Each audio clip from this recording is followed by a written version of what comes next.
Welcome to our channel. Please remember to like and subscribe to the channel for more horror stories like this.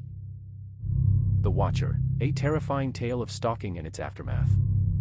It started on a sunny day in early spring. Emily had just finished her shift at the coffee shop where she worked and was walking to her car in the parking lot when she saw a small piece of paper stuck under her windshield wiper. She thought it was probably just an advertisement, but as she picked it up, she noticed the elegant handwriting on it. The note said, "I see you every day, and I can't help but be drawn to you. You're beautiful, and I would love to get to know you better."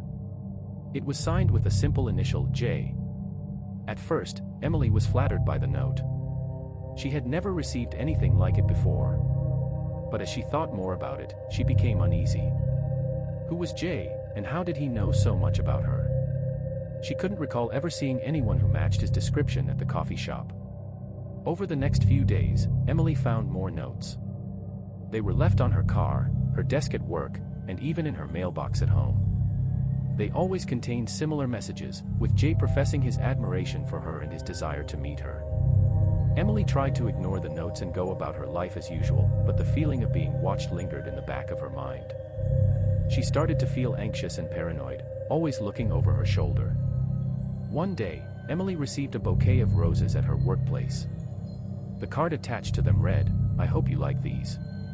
They're just a small token of my affection for you." Emily felt a chill run down her spine as she realized that Jay was getting bolder.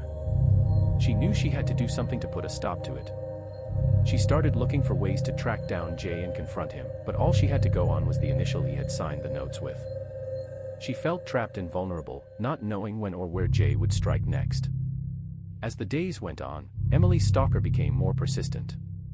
He would show up at her workplace, pretending to be a customer and staring at her from across the room. He would call her constantly, leaving voicemails professing his love and asking her to meet him. Emily's anxiety and fear grew with each passing day. She started to feel like she couldn't escape Jay's watchful eye no matter where she went. She would jump at every shadow, feeling like he was following her every move.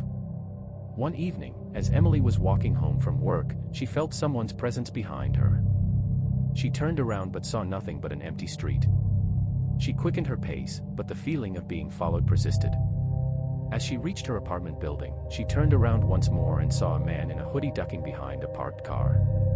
Emily's heart pounded in her chest as she fumbled for her keys and rushed inside, locking the door behind her. From that moment on, Emily became increasingly paranoid. She would double-check that her doors and windows were locked before going to bed and would wake up at every creak and noise. She stopped going out at night, feeling like she was being watched even in the safety of her own home.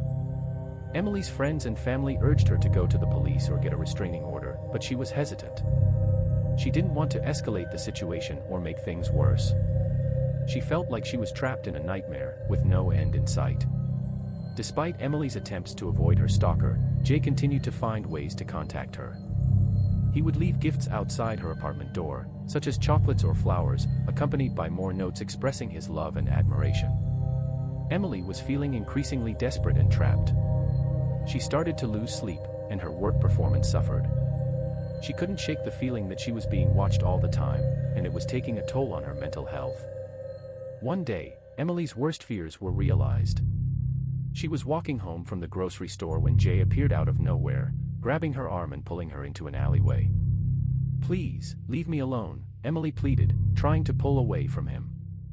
"I don't know you, and I don't want anything to do with you." But Jay's grip only tightened, and he looked at her with an intense, almost feverish, gaze.